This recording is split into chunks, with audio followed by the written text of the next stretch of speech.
Bonjour à tous et bienvenue dans une première. Aujourd'hui on parle MotoGP. Ça faisait longtemps que je voulais le faire parce que je suis la discipline autant que la Formule 1 et ça démarre ce week-end, donc c'est le bon moment pour poser quelques bases d'une saison qui aura plein de points d'intérêt. Cette année, j'ai envie de parler MotoGP parce qu'il s'y passe énormément de choses, il y a plein de choses à découvrir, d'histoires à raconter, donc on fera sûrement plusieurs points dans la saison. J'espère que vous me suivrez dans cette initiative. En tout cas, cette première vidéo se veut comme un guide pour tout comprendre et pour avoir les bases afin de suivre le premier week-end de course ce dimanche au Qatar. On commence par le format. Vendredi, on commence par 1 heure d'essai libre, tout à fait normal, puis 45 minutes où cette fois le classement final a de l'importance puisque les 10 meilleurs temps sont directement qualifiés pour la Q2, la deuxième partie des qualifications. On va y revenir. Le samedi, 30 nouvelles minutes d'essai vraiment libres, puis vient les qualifications avec d'abord la Q1 où les 12 pilotes non qualifiés la veille ont 15 minutes pour faire le meilleur temps. Les 2 premiers passent en Q2, les 10 autres connaissent leur position de départ. Puis vient la Q2, les 10 qualifiés du vendredi, les 2 repêchés de la Q1 qui se disputent la pole comme en F1 et qui connaissent donc à l'arrivée aussi leur position de départ. La grosse variante en MotoGP par rapport à la F1, c'est la course sprint, puisqu'il y en a une tous les week-ends. Elle a lieu le samedi après-midi et elle fait en gros la moitié d'un Grand Prix, soit à peu près une quinzaine, vingtaine de minutes de course, la moitié des tours pour quasiment la moitié des points offerts à l'arrivée. Et ça tous les week-ends, donc ça bouleverse évidemment la phase du championnat, niveau comptable, physique, mental, tout change.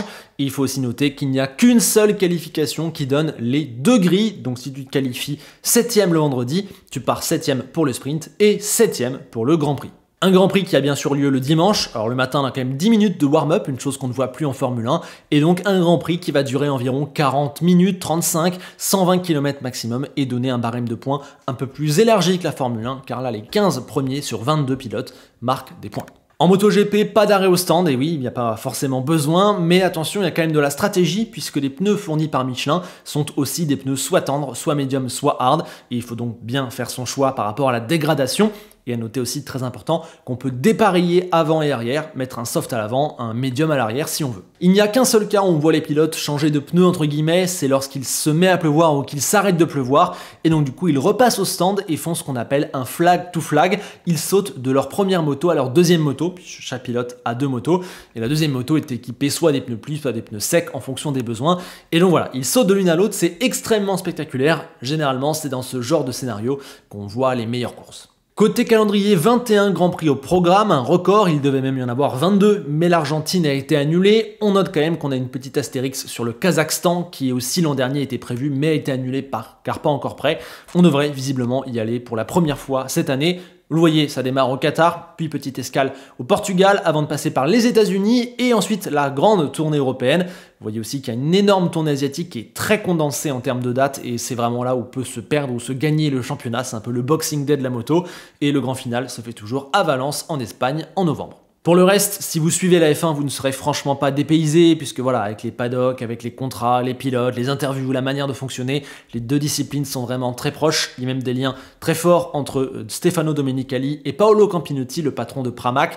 Il y a un stickers F1 sur la Pramac et ils ont présenté la nouvelle moto à Bahreïn avant le premier Grand Prix Formule 1. Donc vous voyez que moto et F1, il y a de vraies accointances et il y a même un projet fou qui serait de faire un week-end où les 2 roulent sur le même circuit, ce serait vraiment dingue.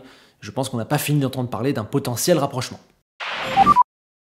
On arrive maintenant sur la présentation des forces en présence pour faire un petit peu un tour de la grille. Et attention, en MotoGP, il y a aussi le Red Bull du moment, c'est Ducati.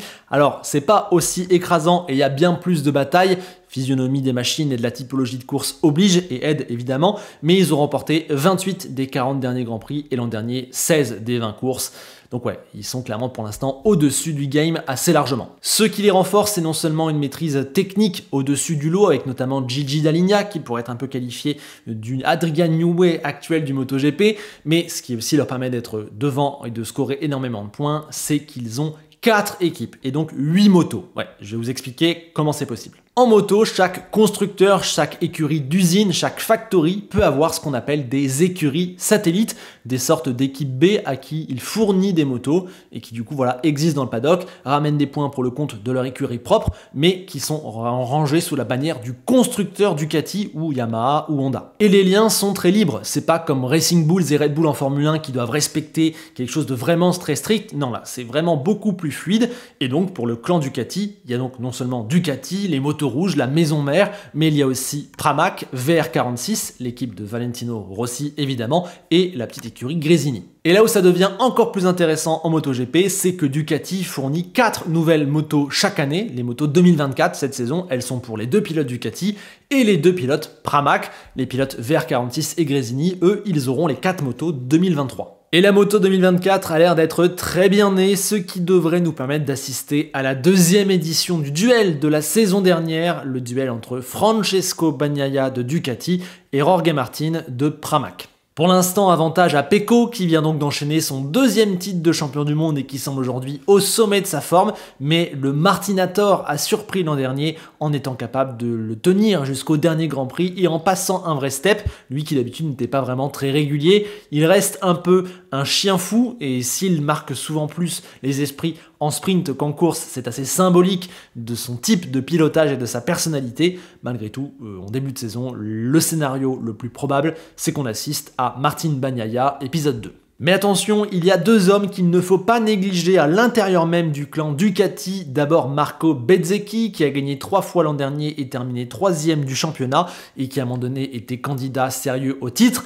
Il aurait pu aller chez Pramac avec la moto la plus neuve, mais il a choisi de rester dans son cocon. La VR46, c'est un pur produit de l'école de Valentino Rossi, et donc on verra si cette année il peut confirmer.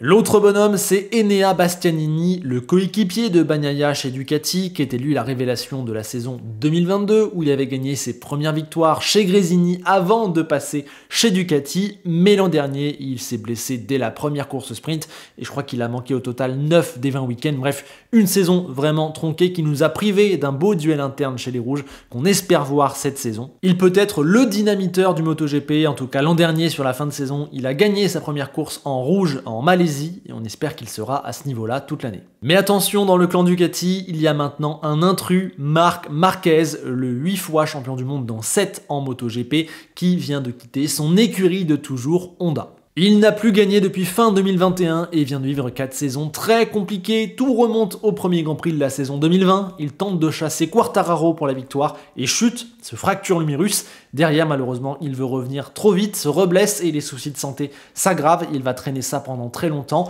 Va même développer ce qu'on appelle la diplopie, ce qui est un trouble de la vision. Et donc depuis ce moment-là, celui qui était l'imbattable de la moto, le Hamilton, le Verstappen actuel de la moto, eh bien n'arrive plus à faire grand-chose. Et comme en plus il a un style de grand malade, pour Marquez c'est soit la victoire, soit rien, et il a un style vraiment très atypique, tout le temps à l'attaque, eh bien il a enchaîné de très nombreuses chutes. Et comme dans le même temps Honda est vraiment devenu une moto très délicate à piloter et qui n'offre pas de grands résultats, il est arrivé à un point de rupture et après une grande décision, quitter sa maison et pour rejoindre le clan Ducati, même s'il n'aura pas donc, vous l'avez compris, la moto 2024, puisque chez Gresini, c'est moto 2023. Malgré tout, Marc Marquez sera à coup sûr un trouble fait de cette saison MotoGP. Retrouver la victoire, ça, c'est franchement possible. Jouer le titre, on ne sait pas vraiment. En tout cas, être un caillou dans la chaussure des leaders et peut-être embêter chez Ducati directement, ça, Marc Marquez, il en est capable et on a hâte de le revoir avec une moto qui marche. Pour finir sur Ducati, on a Alex Marquez, le frère de Marc qui sera aligné avec lui chez Gresini, un duo 100% frère. Alex Marquez, c'est pas un pilote de premier ordre, mais il est capable de temps en temps d'aller chercher des podiums et éventuellement des victoires aussi en course sprint l'an dernier, je crois. Donc il faut toujours un peu s'en méfier. Chez VR46, on retrouve à présent Fabio Di Giannantonio qui a une histoire vraiment assez folle. L'an dernier, il faisait sa 2e saison, il était en fond de classement, personne ne comptait sur lui, il était quasiment déjà à la porte. Et au moment où il a perdu sa place, eh bien il s'est bougé, il a fait un podium en Australie, il a gagné au Qatar, et donc du coup, le clan Valentino Rossien / Ducati / italien lui a retrouvé une place chez VR46. Donc on verra s'il peut confirmer le bon état de forme de la fin de saison dernière. chez VR46, donc une moto qui a l'air de plutôt bien lui convenir puisque c'était pas mal au niveau des essais hivernaux. Et puis chez Pramac, le coéquipier de Jorge Martin, c'est l'énigme Franco Morbidelli, champion du monde Moto 2 2017, deuxième du championnat MotoGP en 2020, mais complètement aux fraises depuis. Il a totalement disparu. Mais quand il a perdu sa place chez Yamaha, on lui a vite fait retrouver une place finalement avec la meilleure moto. Il peut dire merci à lui aussi ses connexions Valentino Rossi italienne. C'est compliqué à dire. Une petite anomalie, et pour ne rien arranger, il s'est mis une boîte avant même les tests hivernaux, il s'est fait très mal, on a même eu assez peur pour sa santé, ce qui fait que pour l'instant, il n'a pas piloté du tout la moto, et il débarque là au Qatar sans jamais l'avoir conduit, et on va voir même s'il peut conduire. Donc c'est très compliqué. On est d'accord, ça sent le fiasco, mais de par la moto qu'il va piloter et le fait qu'il a un CV intéressant sur au moins 2 saisons, on est obligé de le garder à l'esprit. Pour l'instant, personne n'y croit, à lui de faire mentir. Et les Français, alors, vous savez, il y en a 2 en MotoGP, à commencer par Fabio Quartararo, champion du monde en 2021, qui s'apprête à vivre une saison charnière, cruciale, puisqu'il est en fin de contrat dans une écurie Yamaha qui est en grosse galère depuis maintenant 2 ans. Que ce soit en gros sur le développement ou sur l'investissement, les Japonais sont en retard et Fabio a demandé plusieurs fois des garanties. Cet hiver encore, pas mal de choses ont changé, ça semble aller plutôt dans la bonne direction, mais bon, maintenant il y a tellement de retard que ça semble court pour jouer devant. Si ça ne marche pas, vu son niveau qui est parmi les tout meilleurs de la grille, Quartararo qui n'a pas gagné de course l'an dernier ne pourra pas forcément accepter une 2e saison sans victoire et aura donc des raisons d'aller voir ailleurs. On a un peu du mal à voir où il pourrait se positionner, mais ce qui est sûr, c'est que pour la suite de sa carrière, encore plus vu son âge désormais, Fabio Quartararo est à un moment crucial, un moment pivot. C'est une situation très délicate qui rappelle un peu celle d'Ocon et Gasly pour l'instant en Formule 1, un petit peu coincé dans une équipe où il n'y a pas vraiment de performance pour l'instant. Peut-être que pour les aider, Yamaha va pouvoir utiliser les concessions, un système mis en place en MotoGP pour tenter de rééquilibrer les chances et qui va être cette année très favorable à Yamaha puisqu'on a changé les règles. En gros, les constructeurs Yamaha, KTM, Aprilia, Ducati et Honda sont rangés par catégorie. S'ils ont marqué plus de 85% des points disponibles au championnat, eh bien ils sont A, c'est le cas de Ducati. On descend, on arrive catégorie C, entre 35 et 60%, c'est là qu'on retrouve KTM et Aprilia.